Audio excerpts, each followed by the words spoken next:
જ્યારે લોકસભા બહુમતીથી કોઈ પણ એક પ્રધાન સામે નીતિ વિષયક મુદ્દા અંગે અવિશ્વાસનો ઠરાવ પસાર કરે ત્યારે એ અવિશ્વાસનો ઠરાવ સમગ્ર પ્રધાનમંડળ સામેનો ગણાય છે। જો મિત્રો આપણે ખાસ ધ્યાનમાં રાખવાનું છે કે જ્યારે કોઈ પણ કહેવાય છે કે જ્યારે સરકારની નીતિ વિષયક નિર્ણયોની જે જવાબદારી છે એ સમગ્ર પ્રધાનમંડળની સંયુક્ત ગણાય છે। જ્યારે લોકસભા બહુમતીથી કોઈ પણ એક પ્રધાન સામે નીતિ વિષયક મુદ્દા અંગે અવિશ્વાસનો ઠરાવ પસાર કરે ત્યારે એ અવિશ્વાસનો ઠરાવ સમગ્ર પ્રધાનમંડળ માટે સામે કહેવાય છે કે તે જવાબદાર ગણાય છે। આવું બને ત્યારે સમગ્ર પ્રધાનમંડળને રાજીનામું આપવું પડે છે કે જ્યારે આવી કોઈ પરિસ્થિતિનું સર્જન થાય કે અવિશ્વાસની દરખાસ્ત ઉદ્ભવે, બરાબર, ત્યારે સમગ્ર પ્રધાનમંડળે શું કરવું પડે? રાજીનામું આપી દેવું પડે છે। આમ સમગ્ર પ્રધાનમંડળ તેના કાર્યો માટે લોકસભાને સંયુક્ત રીતે જવાબદાર છે। આમાં આપણને કહ્યું છે કે આ પ્રમાણેની જો કોઈ પરિસ્થિતિનું સર્જન થાય, બરાબર, તો તે માટે સમગ્ર પ્રધાનમંડળ જવાબદાર છે।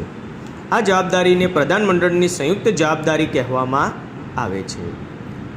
એના પછી કહે છે કોઈપણ રાજ્યમાં રાષ્ટ્રપ્રમુખનું શાસન ક્યારે સ્થાપી શકાય?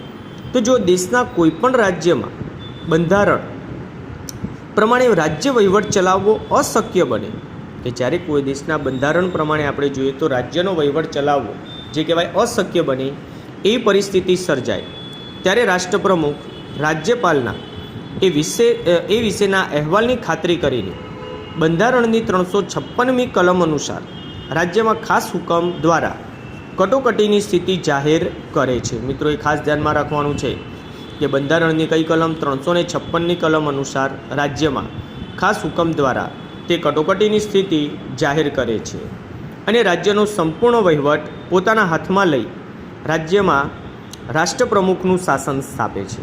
આ પણ મહત્ત્વનું છે કે રાજ્યનો જ્યારે સંપૂર્ણ વહીવટ એ પોતાના હાથમાં લઈ લે છે ત્યારે તે રાજ્યમાં રાષ્ટ્રપ્રમુખનું શાસન સ્થપાય છે। એના પછી તો વિધાન પરિષદના સભ્યપદના ઉમેદવારમાં સી લાયકાતો હોવી જોઈએ? જો વિધાન પરિષદનો જે સભ્ય હોય, બરાબર, એનામાં કઈ લાયકાત હોવી જોઈએ? તેમાં આપણને કહ્યું છે કે તે ભારતનો નાગરિક અને રાજ્યનો વતની હોવો જોઈએ। જે તે રાજ્યનો, તે કહેવાય કે જે ગુજરાત રાજ્ય છે તે ગુજરાત રાજ્યનો વતની, જેમ કે મહારાષ્ટ્રની અંદર વિધાન પરિષદ છે, બરાબર, તો એ વિધાન પરિષદમાં સભ્યપદ બનવા માટે તેને સૌથી પહેલાં તે મહારાષ્ટ્રનો કહેવાય કે રાજ્યનું નાગરિકત્વ અને સાથે સાથે એ આપણા ભારતનું નાગરિકત્વ ધરાવતો હોવો જોઈએ।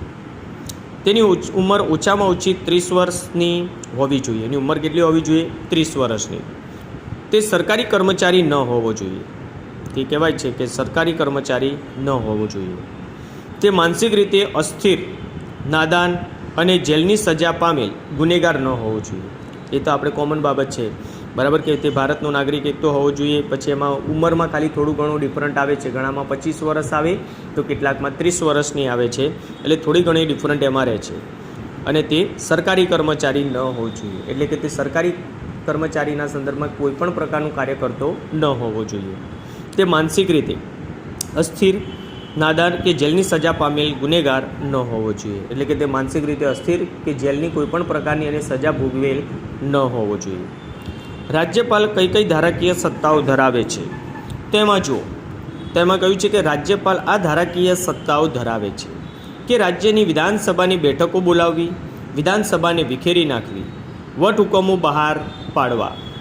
એ કહેવાય છે કે રાજ્યની તો વિધાનસભાની બેઠકોને બોલાવવાની જાહેરાત, વિધાનસભાને વિખેરી નાખવાની જાહેરાત, વટહુકમો બહાર પાડવા, બરાબર, અને વિધાનસભાએ પસાર કરેલા ખરડા પર સહી કરી તેને કાયદા તરીકેની મંજૂરી તેને મંજૂર કરવો વગેરે જે કાર્યો છે તે રાજ્યપાલના કાર્યો તરીકે ઓળખાય છે।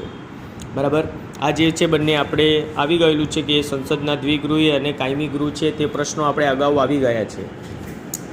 એના પછી તો આપણને કહ્યું છે કે ભારતમાં સંસદ સર્વોપરી નથી પરંતુ બંધારણ સર્વોપરી છે। ભારતીય સંસદે બંધારણમાં દર્શાવેલી મર્યાદાઓમાં રહીને પોતાની સત્તાઓ ભોગવવાની છે। સંસદે ઘડેલા કોઈ કાયદામાં બંધારણીય જોગવાઈઓનો ભંગ થતો હોય કે તે બંધારણ સાથે સુસંગત ન હોય તો તેને અદાલતમાં પડકારી શકાય છે। એટલે મિત્રો એ ધ્યાનમાં રાખજો કે જે દર્શાવાયેલી બંધારણમાં બાબતો છે, બરાબર, એમાં કોઈ પણ ઘડેલા કાયદાઓ જે બંધારણની જોગવાઈઓનો જો ભંગ થતો હોય તો તે બદલ બંધારણ સાથે તે સુસંગત ન હોય તો તેને અદાલતમાં પડકારી શકાય છે. અને અદાલતને ખાતરી થાય કે સંસદે ઘડેલો કાયદો બંધારણની જોગવાઈઓનો ભંગ કરે છે તો તેને ગેરબંધારણીય ગણીને રદબાતલ કરી શકે છે. જો આ પણ મિત્રો ધ્યાનમાં રાખજો કે જ્યારે બંધારણીય જોગવાઈનો ભંગ કરે છે ત્યારે તેને ગેરબંધારણીય ગણી રદબાતલ કરી શકે છે. આમ ભારતમાં બંધારણ સર્વોપરી છે. એના પછી આપણને કહ્યું છે કે સ્વતંત્ર નિષ્પક્ષ ન્યાયતંત્રની લોકશાહીની આધારશિલા છે. ન્યાયાધીશો નિર્ભય રીતે અને પક્ષપાત વિના તટસ્થ રીતે ન્યાય આપી શકે એ માટે ભારતીય સંઘ સરકારમાં ન્યાયતંત્રને ધારાસભા અને કારોબારીથી સ્વતંત્ર રાખવામાં આવ્યું છે. કારણ કે ન્યાયતંત્ર જે એવું છે કે જે સંપૂર્ણપણે ધારાસભા અને કારોબારીથી સ્વતંત્ર રાખવામાં આવ્યું છે, બરાબર, કે તે લોકશાહીનું મહત્ત્વનું લક્ષણ છે, એટલે કે લોકશાહીનું એ મહત્ત્વનું અંગ પણ છે. સરકારે ભારતને લોકશાહી રાજ્ય જાહેર કરીને તેના સંરક્ષણનું કાર્ય ન્યાયતંત્રને સોંપ્યું છે અને ન્યાયતંત્ર બંધારણના રક્ષક અને વાલી તરીકે કામ કરે છે. જો શું કહ્યું છે આપણને કે આપણું જે ન્યાયતંત્ર છે તે બંધારણના રક્ષક અને વાલી તરીકેનું કાર્ય કરે છે. આથી કહી શકાય કે સ્વતંત્ર અને નિષ્પક્ષ ન્યાયતંત્ર એ લોકશાહીની આધારશિલા છે. એના પછી જો આ આપણો જે કહેવાય કે આ પ્રકરણનો આપણો સૌથી મહત્ત્વનો અને છેલ્લો પ્રશ્ન આને ગણવામાં આવે છે, કારણ કે બીજા જે પ્રશ્ન છે આપણે અગાઉ આવી ગયેલ છે. સ્થાનિક સ્વરાજની જે સંસ્થાઓમાં લોકશાહીની તાલીમ શાળા અને વહીવટ સુધારણાની પ્રયોગશાળા છે, કારણ આપો.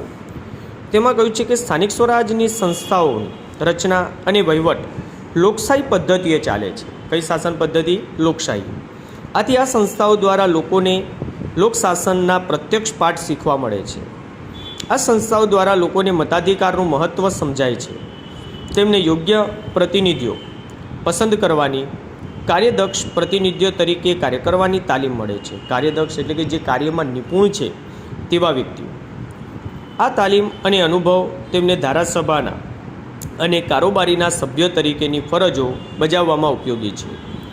સ્થાનિક સ્તરે નાગરિકો પોતાના રોજબરોજના પ્રશ્નોના નિરાકરણમાં, આપણને બધાને ખબર છે કે દરેક વ્યક્તિને, બરાબર, પોતાના સ્થાનિક જે અન્ય પ્રશ્નો હોય છે એના નિરાકરણ બાબતે ઘણી બધી સમસ્યાઓ હોય છે, જે ઉત્સાહપૂર્વક ભાગ લે છે અને સ્થાનિક કાર્યો કરતાં તેમનામાં રાજ્ય કે રાષ્ટ્રના પ્રશ્નો વિશે પોતાના મંતવ્યો બાંધવાની સૂઝ વિકસે છે. સ્થાનિક સ્વરાજની સંસ્થાઓ દ્વારા નાગરિકોને ઘર આંગણે લોકશાહીની પ્રણાલિકાઓ અને કાર્યપદ્ધતિનો અનુભવ મળે છે. ઘર આંગણે જેમને ટૂંકમાં લોકશાહીની જે પ્રણાલિકાઓ છે, કાર્ય કરવાની જે પદ્ધતિ છે તેનો અનુભવ મળે છે.